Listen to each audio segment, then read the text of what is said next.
Okay, I just gave Eve Eternal, a regular chatter friend in my room, she's a psychic, the link to the video where I get a testimony from my neighbor Brenda that she saw visible wings of light radiating from Daniel, you're so funny.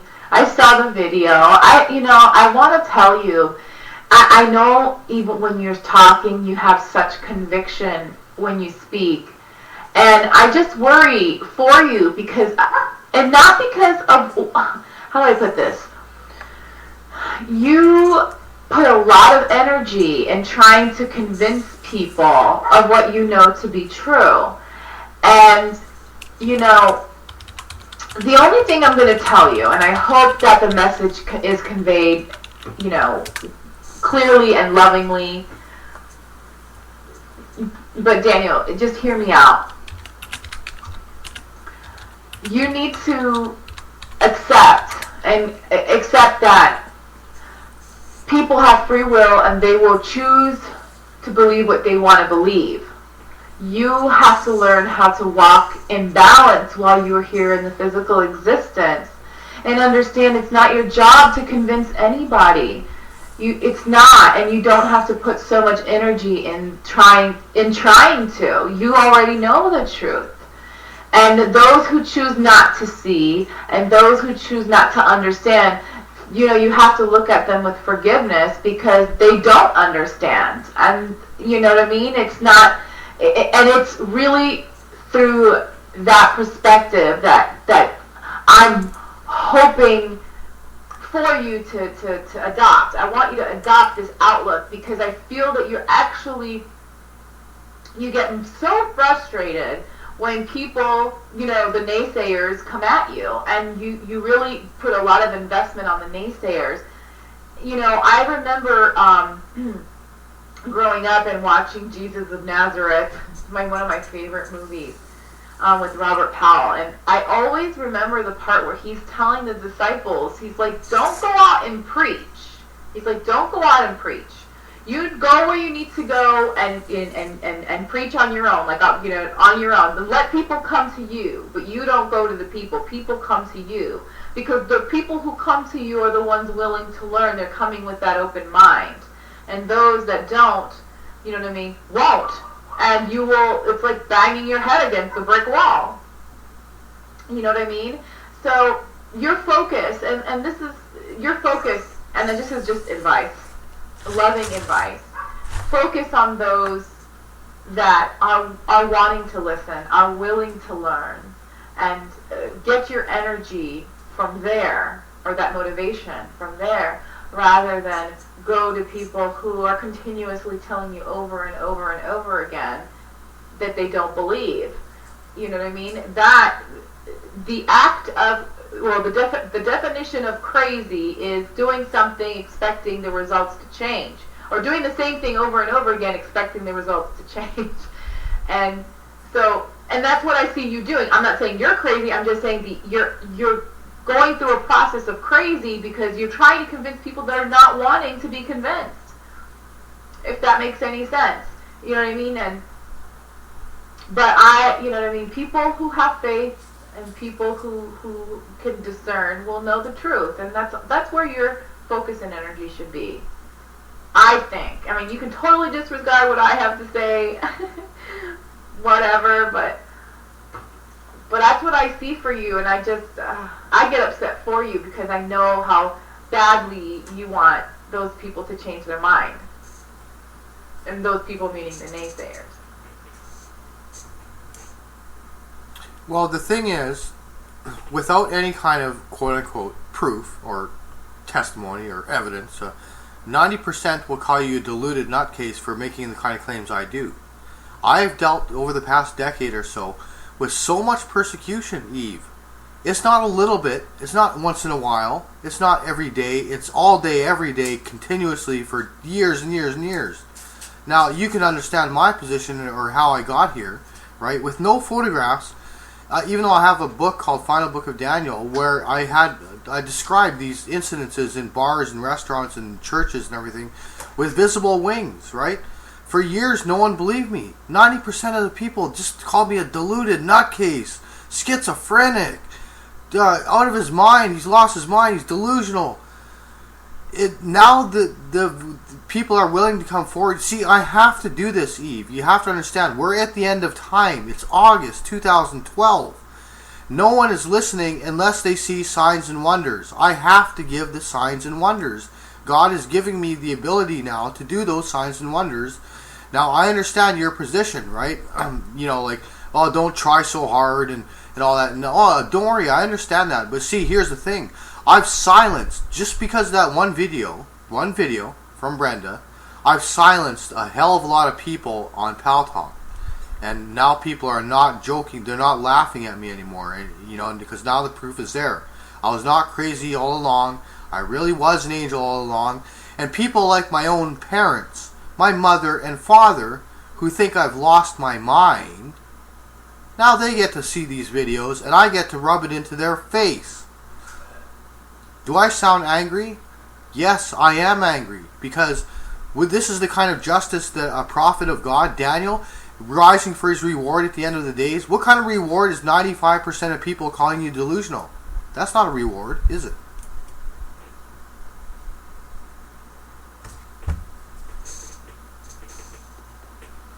Daniel, but you don't see that it's not up to you to make people's minds change. That's why we have free will. That's what you're not getting. That's what you're not understanding. And you also have to understand that you have to come from a place of love. And you are angry. You're upset because you're wanting to force a square into a round hole, and not over many people. Your job isn't to convince anybody. Your job is to share your knowledge and let others make this decision, even if the time runs out. No, it's not your responsibility to save anybody. That to me, I don't agree with that. And I understand that that's what you feel strongly about, but I disagree. It's not your responsibility, that because you saying that contradicts free will. It contradicts, and this is why you continue to have negative outcomes with individuals. If you want them to listen, you have to come from a place of love. You have to come from a place that will connect with them on their level of love so that they can come to a better understanding. And even then, that does not mean that they will make the decision at that time. It could just be enough to have that exchange of words, leave those lingering thoughts in their mind for them to meditate over, and maybe later down the road they will see the truth, or they will choose to see the truth. This is, I don't know how else to put it for you, because I know even now I can feel your energy. You're like you want it the way you feel it should be, because you feel compelled that the vision that you have is the correct one. But it's only the correct one for you. And I think that's the point that you're missing. And even that feeling can be changed. You can change that reality. You can change that perception. You can change that channel. And you're not doing that. And you're not open to the possibility of that. And that keeps you stagnant. That keeps you restricted in the place where you are at this time. That doesn't mean that you can't continue to receive information from the other side. It doesn't mean that you can't have an open communication with our Creator. It just means that your physical reality at this present time is in a stagnant state because you're willing it to be.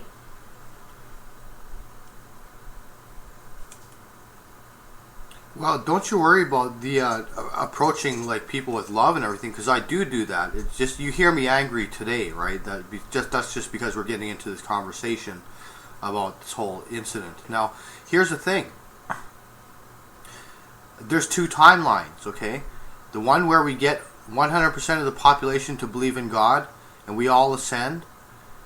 And then it branches off. There's another timeline which is quickly approaching the branch off point of the Book of Revelation scenario. This is the scenario where I'm killed, okay, tortured and killed, and I've already had the vision.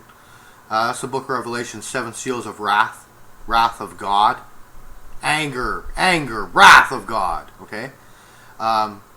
for rejection of the prophets and everything, even though they're showing evidence and proof and testimonies and everything. You see, God is giving me an incredible responsibility here. You're saying to me that it's not up to me to convince anyone. You're wrong. I hate to say this, Eve, but you're wrong in this count, because I am supposed to be getting a lot of people to believe. I'm talking millions when I appear on Coast to Coast AM, okay, in front of 10 million people, and I'm not going to tell you which country and cities I'm passing judgment on, but I come on the air. I've already had that vision a long time ago. I had it last year of when I'm going to appear on Coast to Coast AM and actually pass judgment, wrath of God judgment against cities, entire cities. I'm talking about whipping up hurricanes and destroying them. That kind of judgment, okay? Wrath of God, bad side of God. You know, don't get God angry, because he gets very pissed off when things don't go his way. Now, God has given me somehow this responsibility, and I have to fulfill it. I'm fulfilling a divine plan which is so impeccably perfect. It doesn't seem perfect when you talk to me. You hear me talking. You hear me get frustrated. The human side of me, right? There's more to it than that, Eve.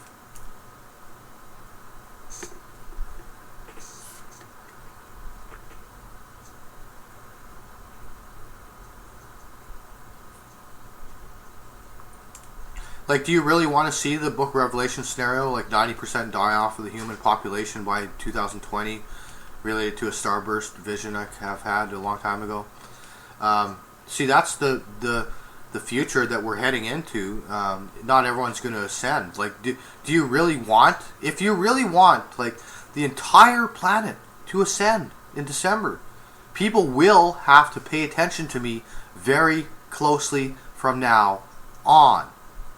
And the only way that's going to happen is if I get, quote unquote, proof.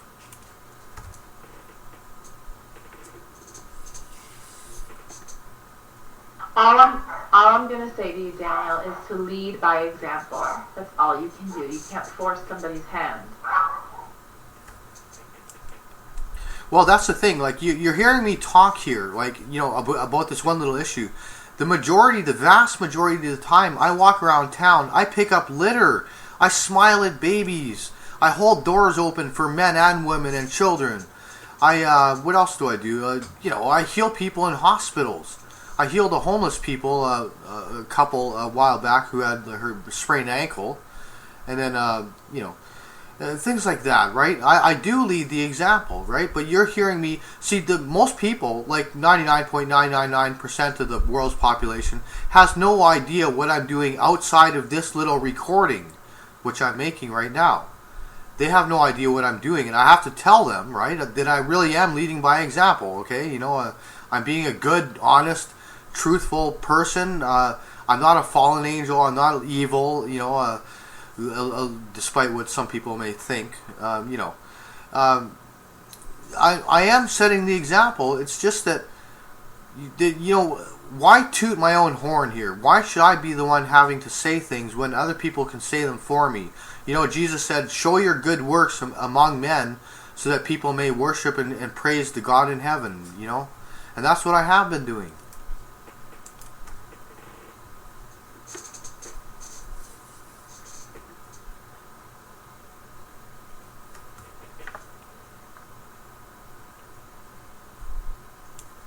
Oh, by the way, there's more than one Daniel. I'm actually multidimensionally incarnating more than one body, not just on UFO type ships, but also around town in Chico, California, and I have validation of that.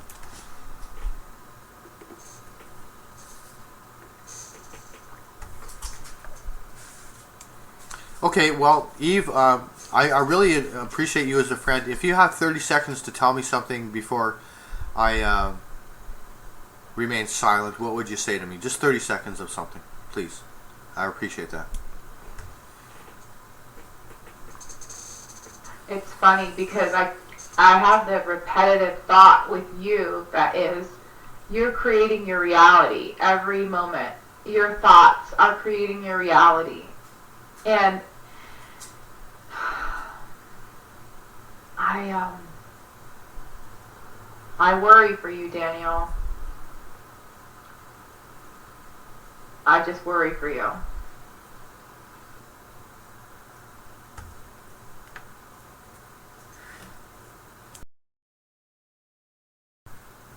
Okay, this is me and Eve and I, in the chat room discussing certain things, including 2012. Sorry, somebody invited me to a room. I'm like, who is this?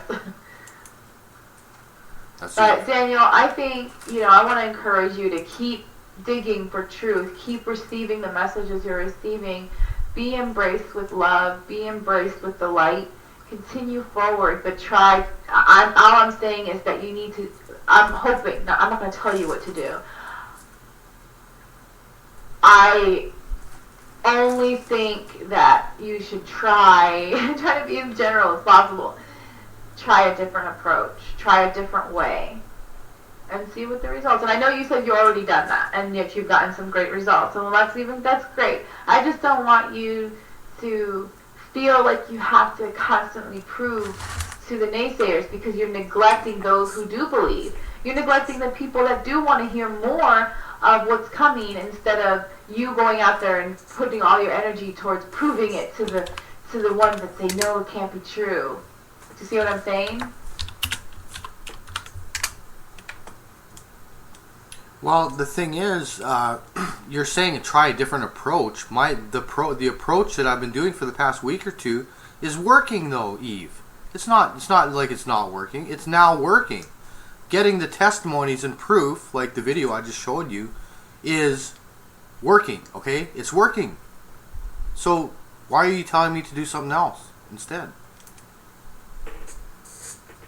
No, I'm saying, I know you didn't hear the earlier part. I said, I know that you said that you've already changed, you've already done a different approach and it's working, but you're doing a different approach towards the naysayers. Like, you're going out there making videos to prove to the naysayers that what you believe to be true and others believe to be true is right.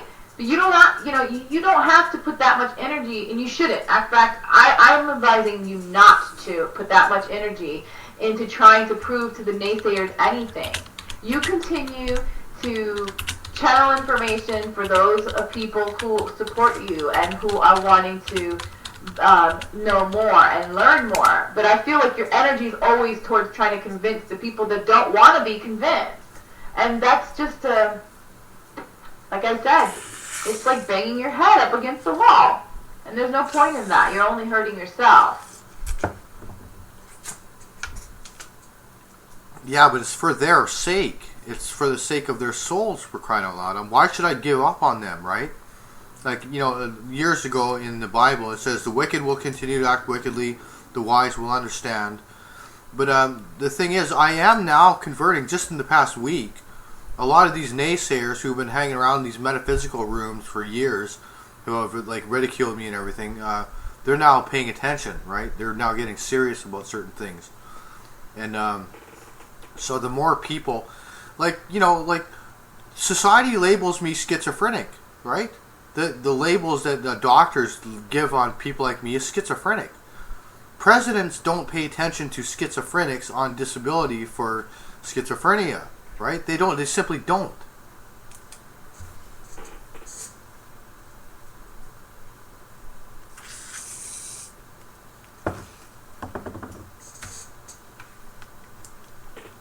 No, I never said I could force them. Am I trying to force people to it? No. I still give them the choice. Of course people are still going to reject it. You'll take a mountain of evidence, unbelievable amount of miracles or something to convince, the certain 10%. There's the 80-20 rule, right?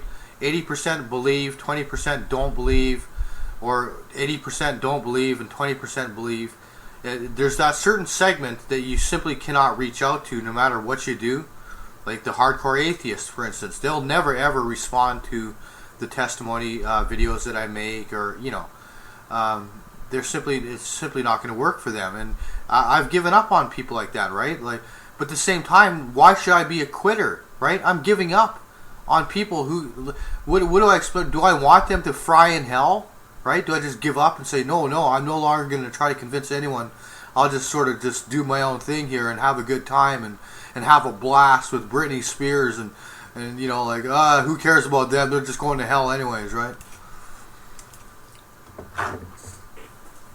That's not what I'm saying. But It's not your responsibility. Your responsibility is only to yourself.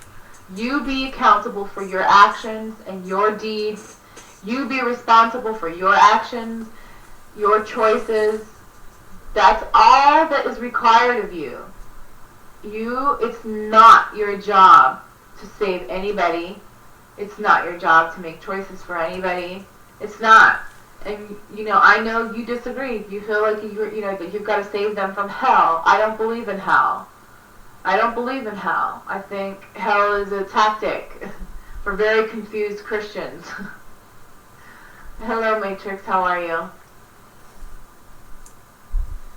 Well, here's the thing. 15% of near-death experiencers, and there's about 12 million of them in the United States alone, experience hell, right? Hell. I'm going to repeat that. They experience hell. I've had a vision of the lake, the lake of fire, exactly as it's documented in the Bible. So it's not like it's someplace just invented by religious people, right? Eve, if had it not been for the fact that I had a vision of hell, I wouldn't be telling people about hell, right? But I've seen it. I can't do that. That would be irresponsible. And now, as far as the vision of the future is concerned, you have to remember, Eve, I was physically transported August 3rd, year 2000, into the future. I was physically there. I was physically present to see the ascension of the earth, also known as Judgment Day, Second Coming, dissolving of the elements. I was tangibly, physically there while awake and conscious. I saw it all happen.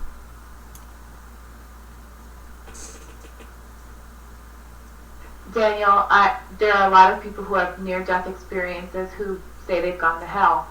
And what I'm going to tell you is that you are when you pass over, at least my understanding, and I am not an expert, I can't say I'm an expert, I can only tell you what my experience has been with working with spirit. And from my understanding, what I've gathered is that whatever you have come to learn in the physical existence is exactly what you carry with you when you cross over, even if it's a near-death experience. So if you believe there's a hell and that you should go there, you're going to go there because it's of your own creation, but not because it exists for everyone. It's there because you are investing into that idealism of that belief. This is why it's important to have knowledge and true understanding of what is on the other side, which technically isn't really the other side. It's just a higher dimension that we are incapable of seeing at this time. Does that make sense? I firmly believe that we have a brain for a reason, and that we need to practice discernment, and we need to understand that knowledge equal to our knowledge is power. And the more knowledge we obtain, the greater awareness we will receive. But like I said, the people who don't invest in the idea that they should go to hell end up going to the light, right? We get some of these people will say, oh, I've gone to the light, I've seen the light, I saw God, I saw Jesus, He came to me. But, what if and then we talk, I wonder, because I've not ever seen any reports of people who, let's say, are Muslim, say, oh, I saw Muhammad, or I saw, you never hear them say that. Well, at least, but then again, I've never read any books with near-death experiences with those types of religious folk and what happens when they cross over. I'm not trying to be funny, but the point is that I'm trying to point out to you is that your mind is, along with your body and your spirit, everything's congruent, everything works together. So if one is out of whack, all of them are out of whack. And so it's important to restore balance. But like I said, knowledge is everything in this existence and in all existence because it is what it is. When I think of God the Creator, He is infinite intelligence. If infinite intelligence is what we are and what we are capable of, because He is our greatest source. He is our greatest, He is our, and even when you think of infinite intelligence, it's forever and ever and ever. There is no ceiling on infinite and infinity. Am I right? So I mean, do you agree? I'm not saying I'm right, but if you agree, then you are understanding what I'm saying. If not, then I don't know what else to say.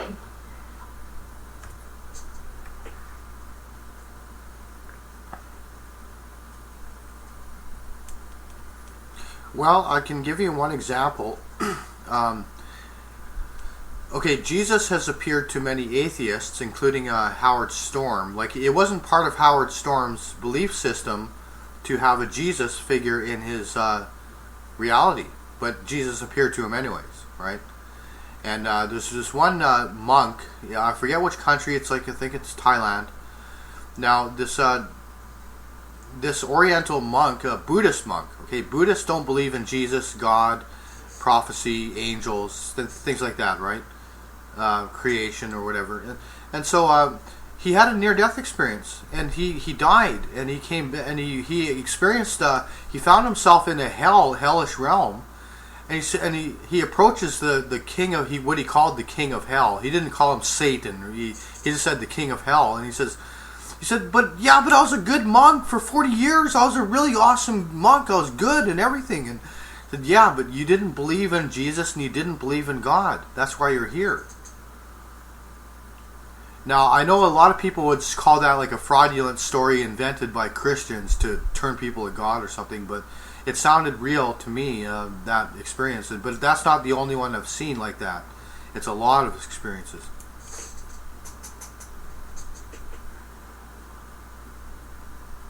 I'm sorry, but that's just garbage to me. That's just garbage. Christ's example was the same as all prophets.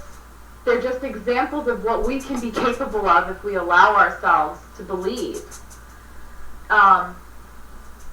So, it just, when I hear stories like that, it really does burn my butt. It just burns my butt because it is false testimony repeated over and over and over again.